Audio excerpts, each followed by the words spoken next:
Staat hij scherp? Kom maar op hoor.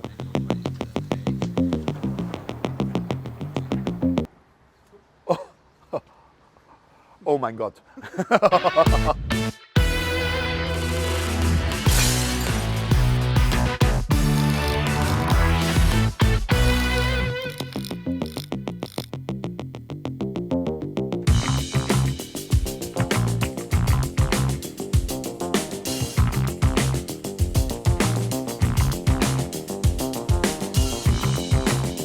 Buchfans, oh mein Gott, wo sind wir heute?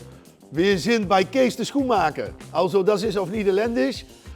Kees der Schuhmacher? Na, das klingt auch wieder blöd, aber gut, okay. Ja, wir haben einen Tipp bekommen, einen Geheimtipp von unserem Freund Mark. Und der hat gesagt, du musst mal nach Bleiswijk fahren. Und da ist ein Sammler, Schrauber, netter Kerl, der hat ein paar Puchs.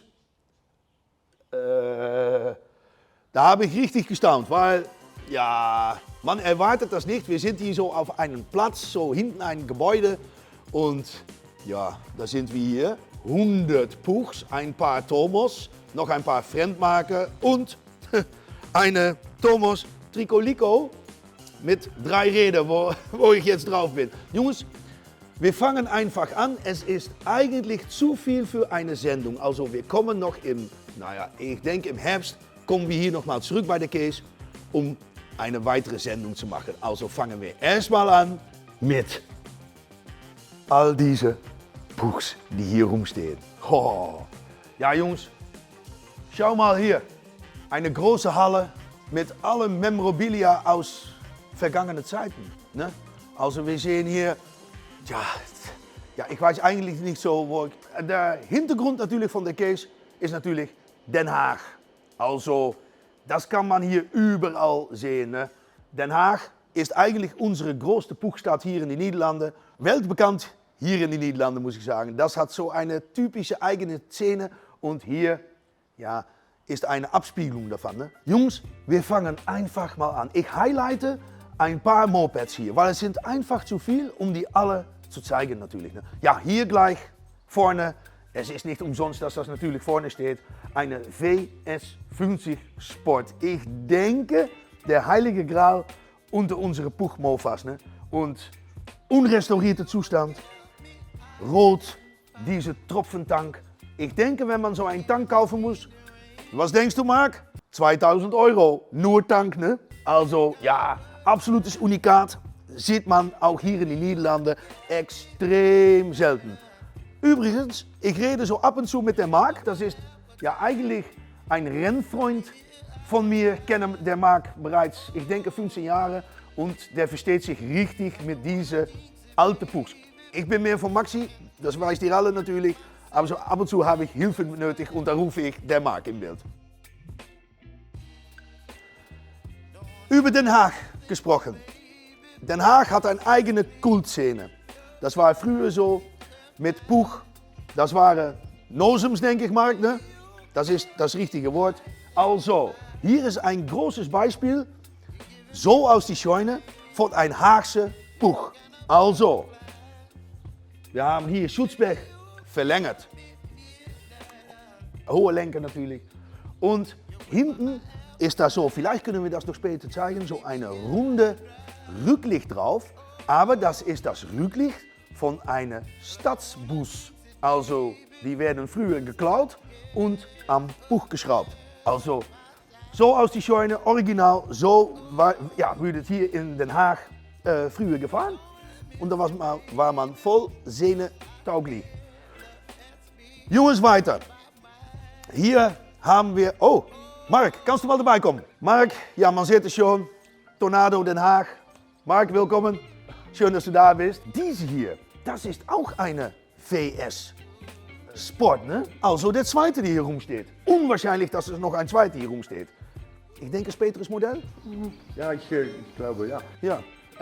Er macht auch, ist auch vielleicht noch schön zu sehen, diese, ja, was sind das eigentlich? Das sind Zeichnungen oder Poster, ne? Poster. Für kaue Klauen. Ja. Kaue Klauen übrigens, kalte Hände. ist ein Meeting hier in Den Haag am Pier bei Scheveningen und ist jetzt nicht mehr erlaubt natürlich, ne? Mit Milieu, wie sagen wir, Umwelt. Aber der Marc hat immer diese Poster immer gemacht. Also absolute Klasse, ist auch ein großer Künstler. Dann sehen wir hier, ich gehe weiter Jungs, eine Buch Condor. Und das ist echt unikat. Ich habe mit Kees mal gesprochen, da war 3600 Stück gebaut. Das ist echt einer der frühesten, die es gab. Hier, mit diese kleinen Dellen. Was das alles ein Unikat macht, es sieht fast aus wie eine MS-50 Version, die haben wir hier rumstehen. Aber da sind viele Teile anders. Zum Beispiel diese Träger hier hinten, absolut unikat. Lenker, unikat. Da sind diese kleinen Halbnaben drin, diese Farbe, Jungs. Oh, das blau Metallic mit das Rot. Rote, ja, Griffen, ja, alles original. Die findet man fast nicht Condor-Ausführung. Ne? Wir haben natürlich hier in den Niederlanden MS-50-Ausführung, sind hier auch viel vertreten. Hier zum Beispiel, komplett restauriert, ist eine echte MS-25. Ich denke ein Kees, 58er? 55er, also eine ganz frühe.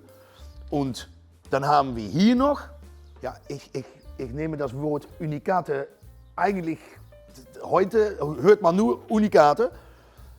Das sind amerikanische Versionen, also von Sears Allstate. Sears war eine große, ja, Kette von Laden eigentlich, wie zum Beispiel Kaufhaus. Ne? Und die haben Buch verkauft in den Staaten. Also, da steht kein Buch drauf, aber Sears Allstate. Haben wir auch noch eine Tomos-Ausführung davon. Also, auch wieder zwei hier. Das hier ist eine amerikanische, das ist eine europäische Version. Und ja, das ist auch hier in den Niederlanden, die findet man nicht viel natürlich.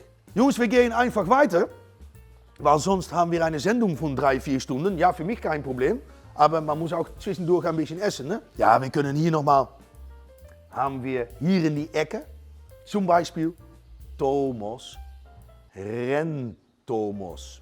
Ja, also eigentlich unfassbar, dass es hier nicht eine steht, nicht zwei, aber drei.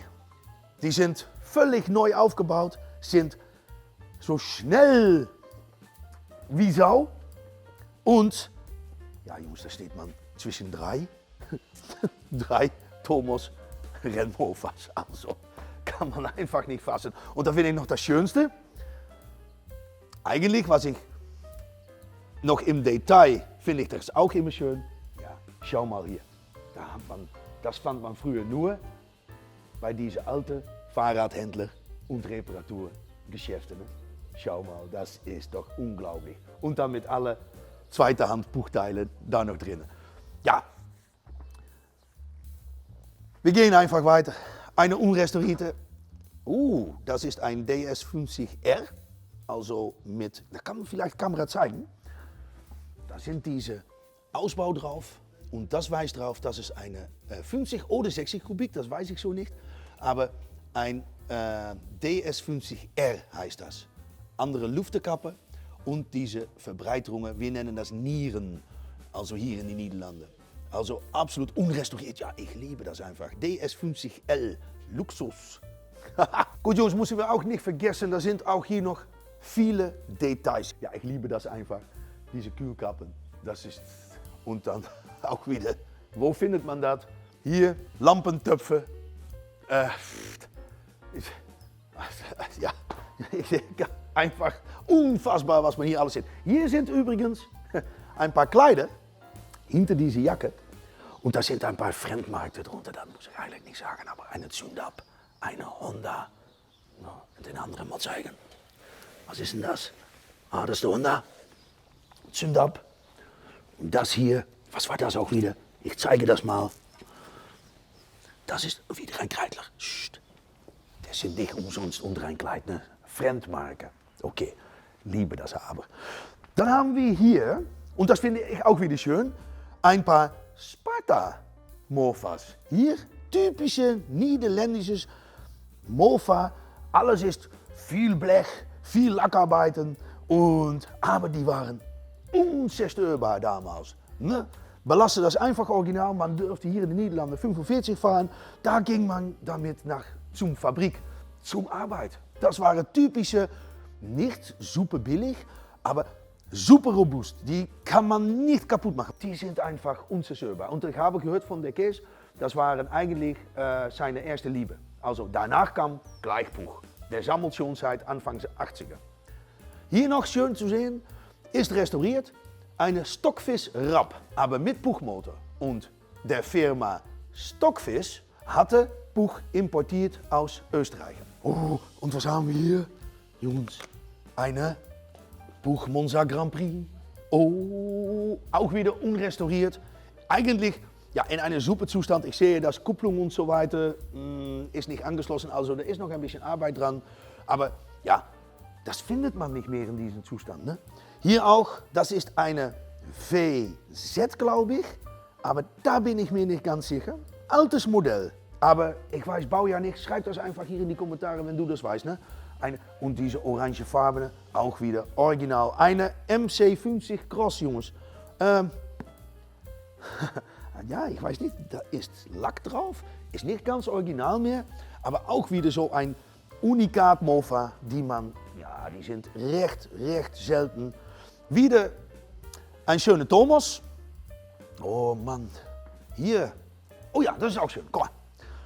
Hier haben wir eine Bianchi und Bianchi Spaviero und wir zeigen gleich zwei Bianco Spaviero Sport.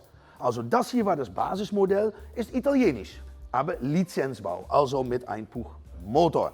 Und eigentlich ein bisschen wie die Condor. Condor war auch eigene Marke, aber Puchmotor, aber seht eigentlich ein Puch ziemlich ähnlich mit ein paar Detailunterschieden. Natürlich, ich finde diese sehr schlicht und sehr schön mit dieser sehr dünne Stoßdämpfer hinten und offene Kettenschutz. Also das ist typisch das italienische Modell. Und dann Armaturen, Gabel, ist alles dasselbe, Tank ist dasselbe. Hier sieht man auch den Unterschied zwischen ein 3,5 Liter und ein 4,5 Liter Tank. Ich weiß aber nicht, ob das jetzt älter ist als diese, das keine Ahnung. Wenn du es weißt, schreib das einfach in die Kommentare. Hier haben wir ein Maurer Mofa.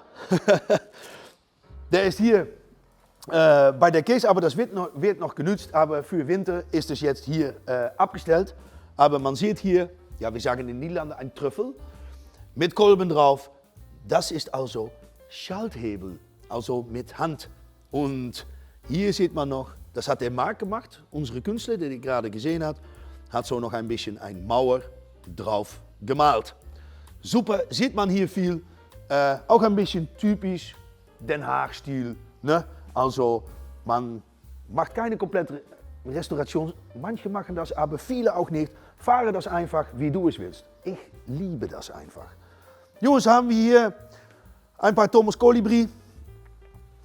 Die sieht man hier in den Niederlanden recht wenig. Typisch Slowenisch sieht man in Slowenien echt viel.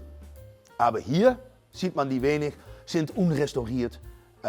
Aber in restauriert, wie ich gerade gesagt habe, restaurierte Zustand, muss für mich nicht sein. Aber das hier restauriert mit dieser schönen Farbe, das Babyblau oder das Pastellgrün, haben wir hier noch eine ganze Reihe mit DS-Puch. Ich weiß nicht ganz genau. Hier steht Cheetah drauf und das weiß ich nicht, was das ist eigentlich. Vielleicht eine Sonderversion oder ein ausländisches Modell. Ich habe eigentlich keine Ahnung. Nochmals, schreibt das in die Kommentare, wenn ihr das weißt. Aber ja, einfach klasse. 3 auf eine Reihe, Jungs. Das sieht man doch nicht mehr. Dann gehen wir jetzt, Jungs, nach eine meiner Lieblingsmofas hier. Ich habe eine gehabt. Bianchi Spaviero Sport. Komm mal mit. Italienische Schönheit. Diese zwei. Ich weiß, dass diese eine ältere Restauration ist und das hier unrestauriert. Ich finde das, vielleicht darf ich es nicht sagen, aber eine der schönsten Mofas, die je gemacht sind. Und dann hier, da ist mit gefahren, da ist mit gereist, da sind diese alten Aufkleber noch drauf. Ich hoffe, die Kamera kann das sehen. Und wo die Leute damals mit zwei, mit einem Zelt auf dem Rücken, die sind durch ganz Europa, auch das ganze Italien gefahren. Und Jungs mal, ja, das sind, Kees, sind das 2 Gang? 3 Gang. Ah, okay. Und Baujahr? Von 1957 sind die. Und dann so eine Schönheit mit diese schönen Lenker auch wieder. Vollnaben, das waren 57, war das schon etwas, ne? Das bremst auch richtig. Ne? Und einfach klasse. Natürlich sind auch die ziemlich normale Puch MV gut vertreten. Wir haben hier eine ganze Reihe MV, MV, MS, MV. Was haben wir hier eigentlich? Auch so eine Schönheit, unrestauriert in Metallic Blau. Boah, Jungs. Ja, ich kann noch Stunden gehen, aber meine Kameramann hier, der Stein, der hat auch noch etwas gesehen. Du hast einen Schriftzug gesehen. War das etwas hier hinten? Weiß nicht. So eine Mofa mit ein Original. Um die Ecke. Um die Ecke, sag mal, sag mal. Ja, ja, das ist schön. Das ist ein gutes Detail. Zeig das mal einfach. Und das ist mein Baujahr. 1969 oder war es 69 Gulden? Nee, ich denke, das hier ist eigentlich eine Preiskarte. Die haben das jetzt auf 1969 eingestellt, weil dieses Modell mit dieser Farbe ist typisch 69. Und ja, wie gesagt, ein gutes Baujahr, weil ist mein Geburtsjahr. Also ja, finde ich auch wieder so ein Detail. Und ja, Jungs, da muss ich noch sagen, der Kees hat noch viel mehr. Aber ich denke, ich lasse das jetzt bei dieser Sendung, weil der hat auch noch eine Schrauberecke. Und das ist hier neben und da ist auch noch so viel zu sehen. Ich denke, wir machen das ein nächstes Mal, weil in einer Sendung geht das echt nicht. Ist unmachbar. Und dann kommen wir im Herbst wieder zurück bei der Kees und dann machen wir ein Video. Wenn du das willst, schreib das einfach in die Kommentare und dann vielleicht gehen wir im Herbst wieder zurück und dann zeigen wir hier daneben. Und da ist auch noch the good stuff, sage ich immer. Ne?